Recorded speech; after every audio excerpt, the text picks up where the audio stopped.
쌀이 울타리에 와주셔서 고맙습니다.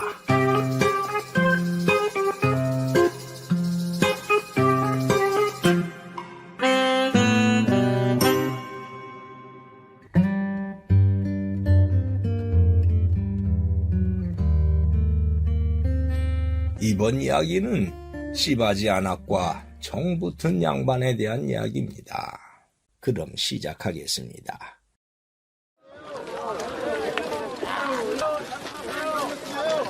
옛날 조선시대 중기였습니다. 경기도의 어느 골장터에 현동이라는 이름을 가진 꼬마 도령이 장터를 구경하고 있었습니다. 도령은 엿장수 앞에서 엿장수가 엿을 파는 것을 보고 가까이 다가갔지요. 자, 싸구려 막 팔아요, 막 팔아. 감자엿, 호박엿, 대추엿, 생강엿, 찹쌀엿, 게엿이고 말만 잘하면 거저도 주니 오시오 오시오. 자, 오시오.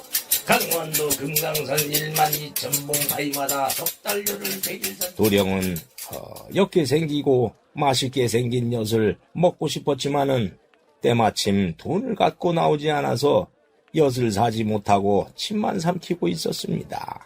그때 남루하게 옷을 입은 어떤 안악이 다가와 도령에게 말하는 것이 아닙니까? 아이고, 도련님. 안녕하세요.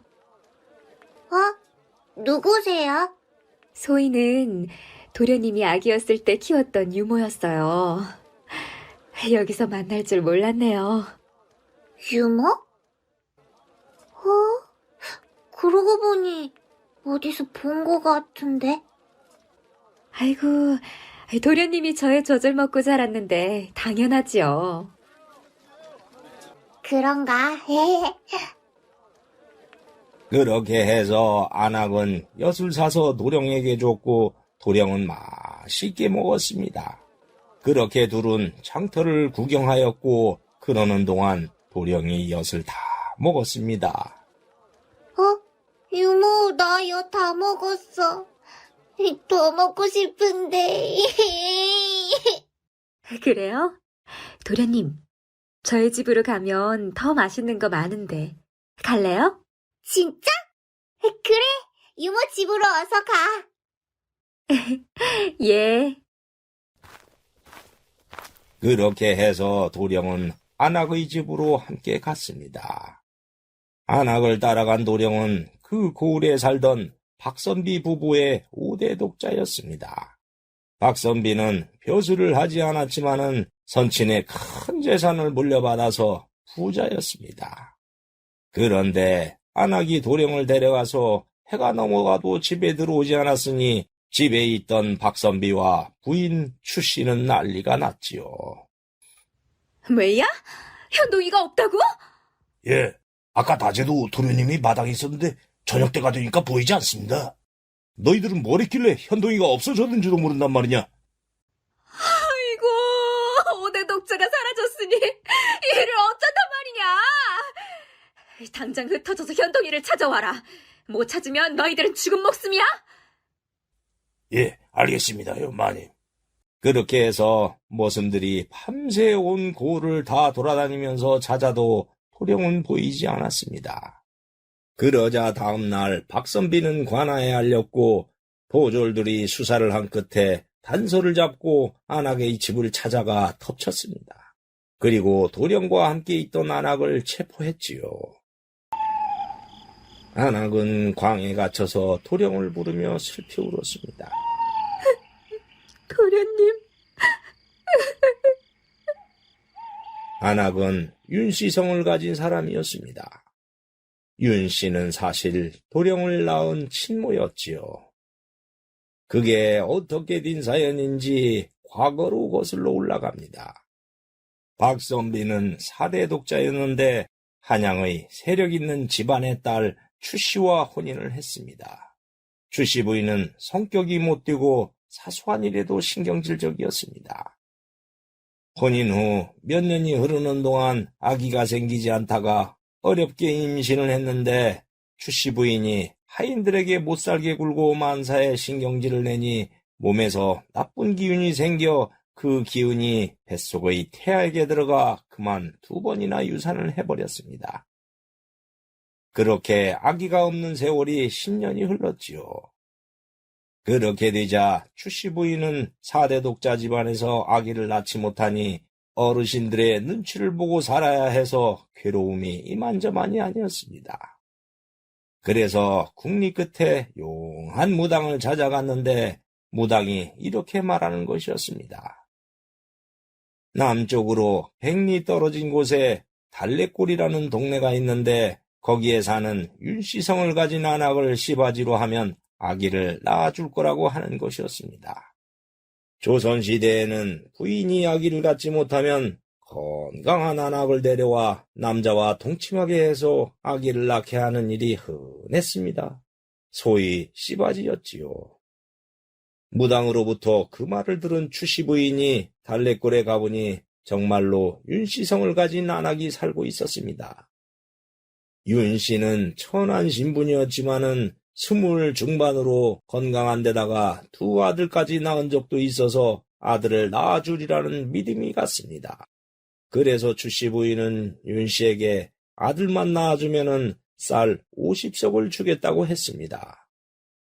윤씨는 농부였던 남편이 중병으로 저 세상으로 떠난 후 2 아들을 키우기에는 너무 가난해서 힘들게 살고 있었던지라 추씨 부인이 제의에 동의했습니다. 그리고 2 아들은 이모댁에 당분간 부탁한 후 시바지로 박선비의 집으로 갔지요. 그리고 그날부터 윤씨는 안채의 독립된 방에서 밤마다 박선비와 한 방을 쓰기 시작했습니다. 첫날 밤 방으로 들어온 박선비가 말했습니다. 자네에게 못할 짓이지만 조상에게 면목이 서지 않으니 어쩌겠는가. 이 방법밖에 없었네. 잘 알고 있습니다. 그러면 어서 자리에 드시지요. 그렇게 2 사람은 태기가 생기도록 밤마다 열심히 정을 나누었습니다. 그런데 아무리 목표가 있어서 그랬다지만은 밤마다 몸을 섞었으니 몸의 정뿐 아니라 마음의 정도 듬뿍 생겨버렸지요. 더구나 박선비는 성격이 모질고 앙칼진 추씨 부인과 살다가 소박하고 꾸밈없는 윤씨와 있다 보니 더없이 마음이 푸근하고 편해져서 정이 생기지 않을 수가 없었습니다. 추씨 부인은 2 사람이 동침하는 밤마다 질투로 몸이 떨렸지만 오로지 아들을 낳기 위한 것이라 참고 뒷바라지를 해주었습니다. 그러기를 6달, 드디어 윤씨가 임신을 했고 그로부터 10달 후에 아들을 낳았습니다. 박선비와 추씨는 기뻐했고 윤씨는 젖을 뗄 때까지 아기를 키웠습니다. 그리고 젖을 뗄 때가 되자 박선비와 추씨 부인은 약속한 대로 윤씨에게 쌀 50석을 주며 떠나라고 했습니다. 그러나 떠나기로 한 날 윤씨는 마지막으로 아기를 안아보는데 그만 감정이 북받쳐 오르는 것이었습니다. 아가, 그동안 엄마 젖 먹고 잘 커줘서 고맙다. 이 엄마는 이제 너랑 헤어져야 한대. 내가 떠나도 잘 커야 돼. 알았지? 그런데 도저히 떨어질 수가 없구나. 아가. 윤씨는 막상 떠나려니 그동안 아기를 낳고 젖을 먹인 정이 있어서 떨어질 수가 없는 것이었습니다. 그래서 1 달만 더 있게 해달라고 애원해 보기로 했지요. 그렇게 마음을 먹을 때 추씨 부인과 박선비가 이별을 위해 방으로 들어왔습니다. 이보게, 다 준비되었네. 그러자 윤씨는 추씨 부인에게 사정을 했습니다. 마님, 한 달만 더 있으면 안 될까요? 도저히 못 가겠어요. 아니, 약속한 대로 쌀 50석을 준비했잖느냐? 네가 지금 앙탈을 부리는 게냐? 마님, 저도 처음엔 그렇게 생각했습니다. 헌데 젖을 먹이며 안고 지내다 보니 정이 들어서 차마 그냥 헤어지지 못하겠습니다. 저도 이럴 줄 몰랐어요. 쌀도 필요 없습니다. 제발 한 달만 더 아기 옆에 있게 해주세요.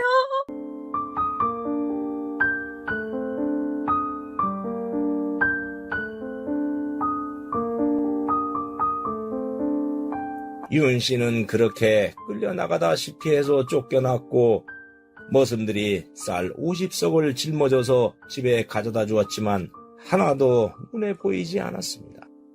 그렇게 윤 씨는 혈육의 정을 잊지 못해서 오래오래 울며 세월을 보냈지요. 그 윤 씨는 아기를 잊지 못해 간간히 박선비의 집 근처로 와서 도령이 되어 놀고 있는 것을 훔쳐보곤 했습니다.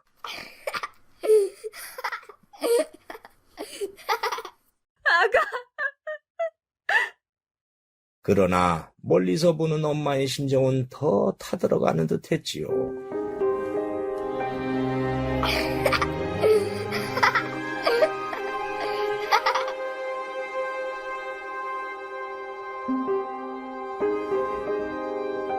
단 며칠만이라도 직접 만든 나물과 밥을 먹으며 같이 있고 싶어서 견딜 수가 없었습니다.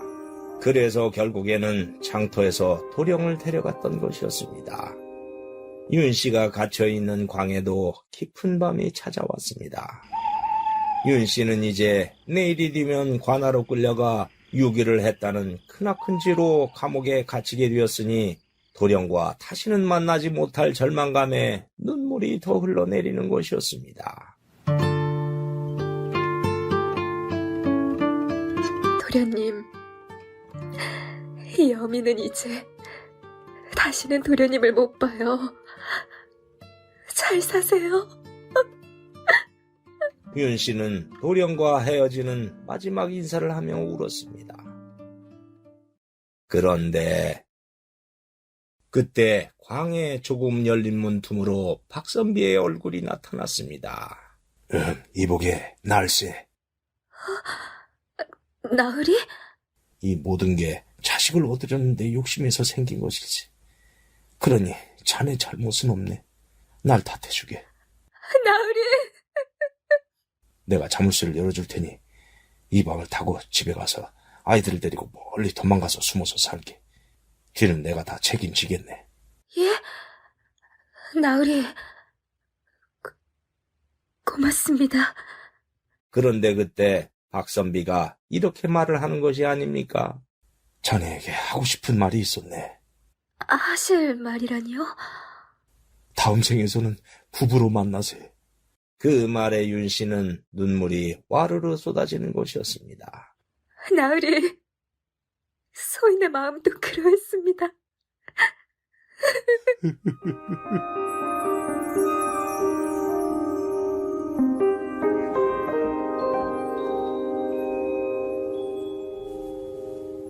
그렇게 두 사람은 문틈으로 보며 하염없이 눈물을 흘렸으니 잠자리의 정이 그렇게 애틋한 것이었나 봅니다. 그리고 박선비가 막 자물쇠를 열려고 하는데 그때 멀리서 찬모의 목소리가 다급하게 들려오는 것이 아닙니까? 마님! 큰일 났어요! 도련님이 혼수 상태예요! 뭐야? 그때 웬일인지 도령이 쓰러져서 혼수 상태가 되어 집안이 또 난리가 났습니다. 그래서 윤씨도 아이가 위독하다는 말을 듣고 몸이 굳어서 도망치지 못했지요. 다음 날 의원이 와서 도령의 진맥을 짚어보더니 고개를 흔드는 것이었습니다. 의원님, 상태가 어떻길래 고개를 흔드세요? 지금 이 아이는 무슨 충격을 받았는지 기력이 다 빠져나갔어요. 아주 백양이 무효입니다. 아휴, 예? 그럼 살 방법이 없다는 거예요? 아이고, 연동아. 얘는 5대 독자예요.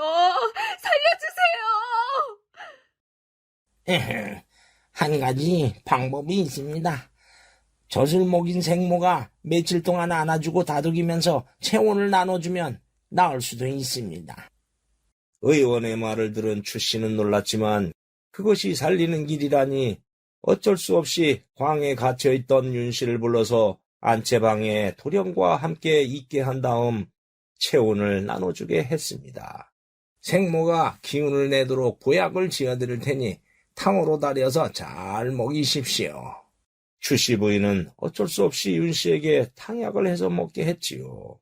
그리고 윤 씨는 핏줄을 나눈 자식이 혼수 상태이니 도령을 안아주고 쓰다듬어주며 모든 정성을 들였습니다. 그러자 그 정성을 하늘이 알았을까요?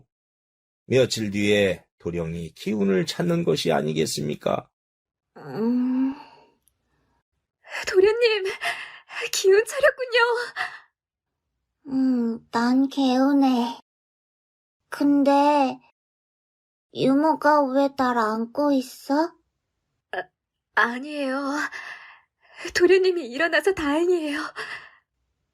유모, 난 꼭 엄마에게 안긴 것 같았어. 난 유모가 맞을 때 꼭 엄마가 맞는 것 같았어. 그래서 몸에 힘이 없어졌어. 유모, 나 꼭 안아줘. 도련님. 도령도 본능적으로 비추를 느꼈는지 그렇게 말했고 그 말에 윤 씨는 또 눈물이 흘렀습니다.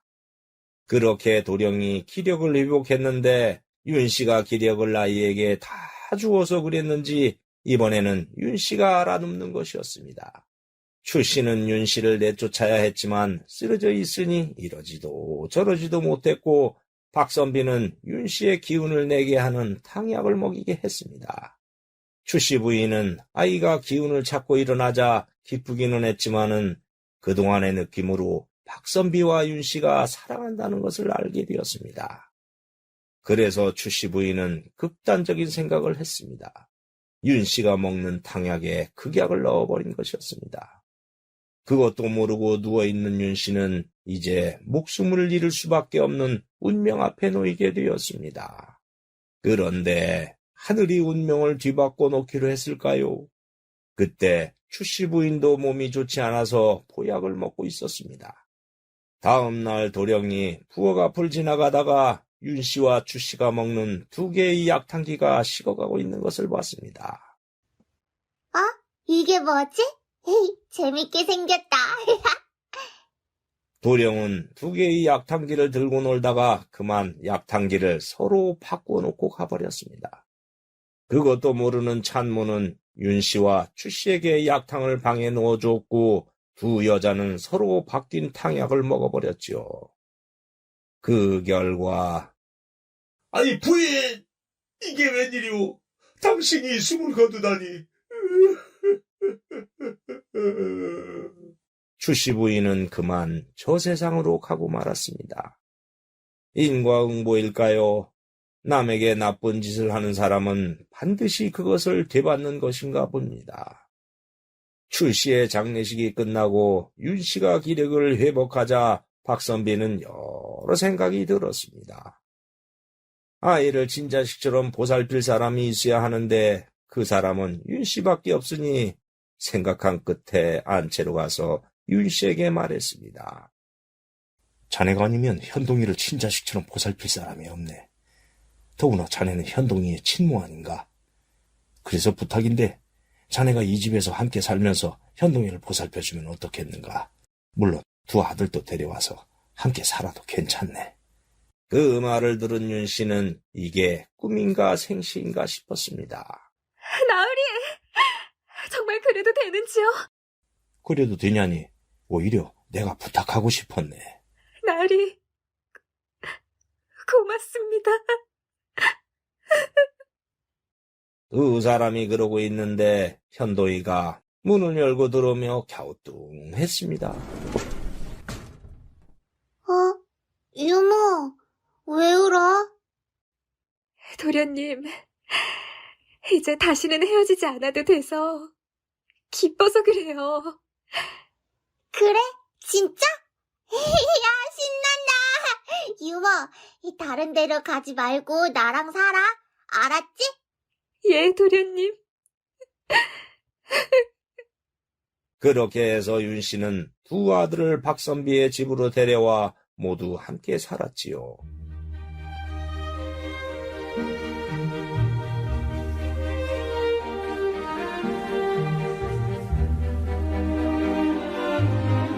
그리고 박선비와 윤 씨도 밤마다 부부의 행사를 치르며 모두 행복하게 살았다고 합니다.